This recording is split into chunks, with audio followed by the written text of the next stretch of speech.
Hello दोस्तों, स्वागत है आपका आज के एक नए वीडियो में जिसमें हम लेके आए सेकेंड ईयर के जितने भी स्टूडेंट्स हैं उसके लिए प्लेसमेंट की यूज़फुल इन्फॉर्मेशन। और इस वीडियो में हम दिखाने वाले हैं कि आप किस तरह से प्लेसमेंट की एक प्रॉपर गाइडेंस और प्रॉपर टाइम टेबल बनाएं तो जिसके हिसाब से आपका अच्छा से अच्छा प्लेसमेंट हो सके। अब सबसे पहली चीज़ की इम्पोर्टेंट थिंग फॉर प्लेसमेंट, आपको प्लेसमेंट में ज़रूरी क्या है सबसे, वो हम सबसे पहले देखते हैं। उसमें आता है सबसे पहले प्लेसमेंट में आता है एप्टीट्यूड, फिर आता है कोडिंग राउंड। मान लीजिए कि आप कंप्यूटर और आईटी में नहीं है, यानी कि आप दूसरी कोई ब्रांच में, तो उसमें आता है ग्रुप डिस्कशन जिसको आप जीडी भी बोलते हैं। उसके बाद होता है पर्सनल इंटरव्यू और उसके बाद होता है एचआर इंटरव्यू। सो ये 4 राउंड हर एक ब्रांच में होते ही है। सिर्फ डिफरेंस किस में आता है, ये जो ग्रुप डिस्कशन है और ये group discussion otherwise coding round, difference आता है सिर्फ इन्हीं दोनों में। बाकी सब में ये सारे के सारे चारों के चारों कॉमन रहते हैं। सो ये होता है बेसिक आपका एक प्लेसमेंट का जो प्रोसेस जिसको हम बोल सकते हैं कि सबसे पहले आएगा एप्टीट्यूड, फिर coding decoding, otherwise group discussion, उसके बाद पर्सनल इंटरव्यू और लास्ट में होता है आपका एचआर इंटरव्यू। इसके बाद आपके हाथ में अपना जो रिजल्ट है वो आ जाता है और आपको पता चल जाता है कि आपको प्लेसमेंट मिला है कि नहीं। अब हम बात करते हैं कि प्लेसमेंट में कंपनी में क्या क्या रिक्वायरमेंट है, ये सबसे ज़्यादा इंपॉर्टेंट है। मान लीजिए कि आप पढ़ाई कर रहे हो निरमा में। सो निरमा में जो भी कंपनीज आती है उसका प्रोसीजर एलडी में जो कंपनीज आती है उसमें डिफरेंस होता है। सो इसके लिए आपको क्या करना है कि आपको जो सीनियर्स है उसका ऑलवेज आपको उससे ही बात करके आपको गाइडेंस लेना है। उनको सबसे पहले क्या पूछना है कि प्लेसमेंट की प्रोसेस क्या है। यहाँ पे मैंने ये जनरल 4 प्रोसेस बता दी, बट मान लीजिए कि आप कोई अच्छे इंस्टीट्यूट में पढ़ाई कर रहे हैं, स्टडी कर रहे हैं, सो उसमें एक और प्रोसेस हो सकती है या फिर ज़्यादा भी प्रोसेस हो सकती है। सो आपको उसमें प्लेसमेंट की क्या क्या प्रोसेस है वो पूछनी है जनरल प्रोसेस के अलावा। इसके अलावा दूसरी बात आपको क्या करना है कि उसमें कितने राउंड्स आते हैं, जैसे कि मैंने यहाँ पे बताया कि 4 राउंड्स आते हैं, बट 4 के अलावा भी काफ़ी सारे कॉलेज में काफ़ी दूसरे राउंड भी इंट्रोड्यूस किए, जैसे कि कम्युनिकेशन असिस्टेंस, फिर आता है एप्टीट्यूड के अलावा टेक्निकल एप्टीट्यूड, वो सारे राउंड्स डिफरेंस होते हैं। सो ये सारी की सारी बात आपको अपने सीनियर से पूछनी है। और तीसरी बात की कैसे उसकी पढ़ाई करनी है और कहाँ से उसकी प्रिपरेशन स्टार्ट करनी है, ये भी आपको अपने सीनियर से बात करनी है, तो आपको सबसे अच्छा गाइडेंस मिलेगा। और इसके लिए आपका सीनियर्स के साथ कॉन्टेक्ट होना काफ़ी इंपॉर्टेंट है, तो आपको पता चले कि कौन कौन सी कंपनीज आती है, कितने कितने जॉब रोल्स होते हैं, कितने तक का प्लेसमेंट ऑफर होता है, क्या पैकेज होता है। सो ये सारी बात आपको सीनियर के पास से ही सीखनी है। यहाँ पे क्या होगा कि मैं आपको जनरल इन्फॉर्मेशन दूंगा, बट ये सपोज मान लीजिए कि दूसरी कॉलेज में डिफरेंस होगी, तो फिर यहाँ पे मैं इसलिए बोल रहा हूँ कि आप अपने जो सीनियर्स है उसके साथ बात करके उससे गाइडेंस ले तो काफ़ी अच्छा रहता है। अगली बात आती है प्रोजेक्ट के ऊपर। सबसे इम्पोर्टेंट फैक्टर होता है प्रोजेक्ट प्लेसमेंट के लिए। कोई भी ब्रांच ले लो, यहाँ पे मैं ओवरऑल सारी की सारी ऑल ब्रांच के लिए बात कर रहा हूँ कि make most important factor for placement, यानी कि अगर आपका प्रोजेक्ट अच्छा होगा तो फिर आपका प्लेसमेंट अच्छे होने के चांसेस सबसे ज़्यादा है। दूसरी बात कि मेक अ यूनिक प्रोजेक्ट, आप ऐसा प्रोजेक्ट बनाए कि वो यूनिक हो, ना ही कहीं से कॉपी पेस्ट किया या फिर डुप्लीकेट। और ये सारी की सारी ब्रांच के लिए कॉमन है, ये सिर्फ कंप्यूटर इंजीनियरिंग के लिए नहीं है, बट आप कोई भी ब्रांच में हो, mechanical, electrical, EC, IC, computer, कोई भी ब्रांच में प्रोजेक्ट सबसे इंपॉर्टेंट रहता है। दूसरी इंपॉर्टेंट स्किल क्या है, वो है कम्युनिकेशन स्किल। आपकी कम्युनिकेशन स्किल के ऊपर डिपेंड करता है कि आपको कितने का पैकेज मिलेगा।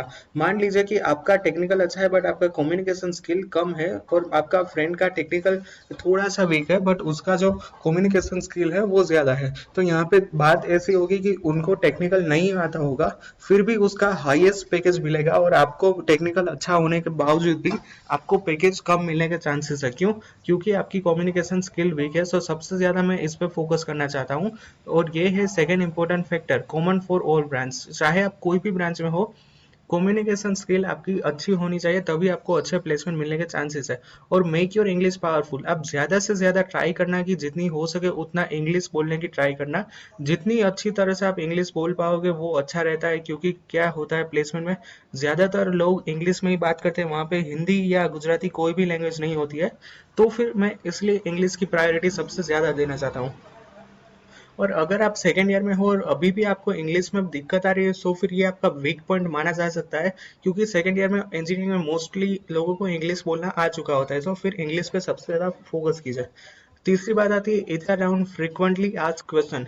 ये जो FAQ लिखा है उसका मतलब रहता है फ्रिक्वेंटली आस्क क्वेश्चन, जिसका मतलब हर साल वो रिपीट होते हैं क्वेश्चन, उसको FAQ कहते हैं, फ्रिक्वेंटली आस्क क्वेश्चंस। 8-10 में से 8 क्वेश्चंस तो ऐसे ही होंगे जो हर इंटरव्यू में रिपीट होंगे।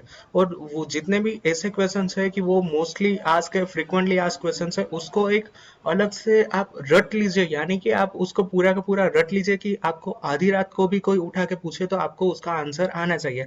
और मैं आगे की स्लाइड में वो सारे के सारे क्वेश्चंस डिस्कशन करने वाला हूँ जो एचआर राउंड में इंपॉर्टेंट होता है। मैं यहाँ पे फोकस इसलिए एचआर राउंड पे कर रहा हूँ क्योंकि एचआर राउंड हर एक ब्रांच के लिए कॉमन रहता है। आप कोई भी ब्रांच में हो बट एचआर राउंड तो आएगा ही। अगर अगर आपका एचआर राउंड सही से निकल गया तो फिर आपके प्लेसमेंट होने के चांसेस काफी ज्यादा है। बात करते हैं कि कौन कौन से एफएक्यूज है, यानी कि फ्रिक्वेंटली आस्क्ड क्वेश्चन कौन कौन से है। उसमें सबसे इम्पोर्टेंट ये है, यहाँ पे मैं स्टार मार्क करना चाहता हूँ। स्टार मार्क इसलिए क्योंकि हर एक में कोई भी ब्रांच में ये क्वेश्चंस तो आएगा ही आएगा कि टेल मी अबाउट योरसेल्फ। जितनी अच्छी तरह से आप इसका आंसर हो पाए उतनी अच्छी तरह से आपको इसका आंसर देना है, तो आपको प्लेसमेंट में काफी अच्छा चांसेस है सिलेक्शन होने के। Tell me about yourself. दूसरा क्वेश्चन है why are you applying for this job and when why should we hire you. ये सबसे ज्यादा दूसरा इंपॉर्टेंट क्वेश्चन है, ये भी हर एक में होता ही है। Why should we hire you, हम आपको जॉब क्यों दे, इसका आपको हो सके उतनी अच्छी तरह से आंसर देना है। तीसरा क्वेश्चन है would you like to work over time और ओड आवर। फिर आता है what is your objective otherwise goal in your life. What are your strength and weakness. ये भी क्वेश्चंस हर एक प्लेसमेंट राउंड में होता ही होता है, चाहे आप कोई भी ब्रांच में हो, बट ये क्वेश्चंस तो होता ही है। फिर would you like for the company, what does the success mean to you. फिर आता है would you like to relocate or otherwise travel for the company, और do you have any questions for me. Last यहाँ पे important ये है कि यहाँ पे आपको कोई भी सवाल एचआर को पूछना ही है, आपको यहाँ पे मना नहीं करना है, नो नहीं कहना है। वो एक अच्छी इंप्रेशन नहीं होगी। हर एक जो कम्युनिकेशन होता है वो टू वे होता है, ना कि वन वे। टू वे में क्या है कि एचआर ने आपको क्वेश्चन पूछ लिया, उसके बाद एक और दो क्वेश्चन आपको भी उसमें पूछने हैं जो उसको लास्ट में बताएंगे कि do you have any question. आपको ज्यादा से ज्यादा दो क्वेश्चन और मिनिमम एक क्वेश्चन तो करना ही करना है, तो वो काफी अच्छी इंप्रेशन आपका होता है। तो ये थे फ्रिक्वेंटली आस्क्ड क्वेश्चंस। अगली स्लाइड में है prepare according to your branch. अब यहाँ पे ये मैं बता रहा हूँ कि अगर आप आईटी कंप्यूटर इसी में हो तो आपका टेक्निकल पे ज्यादा फोकस होना चाहिए। कोडिंग में होता है पाइथन, जावा, फिर आता है कोई भी लैंग्वेज ले लो। और अगर आप कोर ब्रांच में हो तो उसके लिए प्रोसेस सेम रहता है। कोर ब्रांच में आती है तीन ब्रांच, मैकेनिकल, इलेक्ट्रिकल और सिविल, इसको बोलते हैं कोर ब्रांच। तो ये सबसे ज्यादा इंपॉर्टेंट है कि अगर आप इन तीन ब्रांच में हो तो आपको अकॉर्डिंग टू उस हिसाब से फॉलो करना होगा। और उसमें टेक्निकल आता है, जबकि इसमें टेक्निकल नहीं आता है, उसका प्रोसेस अलग रहता है। तो आपको उस तरह से प्रोसेस जितनी भी है वो सारी की सारी सीखनी है। तो ये थे सारे के सारे इंपॉर्टेंट पॉइंट सेकेंड ईयर के इंजीनियरिंग के स्टूडेंट्स के लिए जो प्लेसमेंट में बैठना चाहते हैं।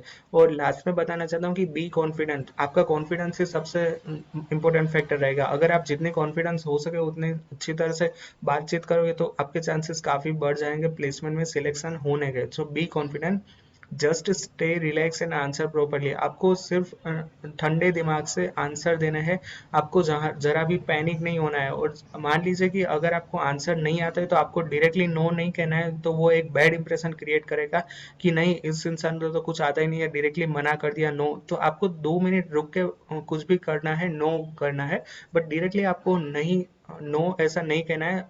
मान लीजिए कि आपको उसका आंसर नहीं आता हो तो। दूसरा क्या कि think for 2 minutes and then answer.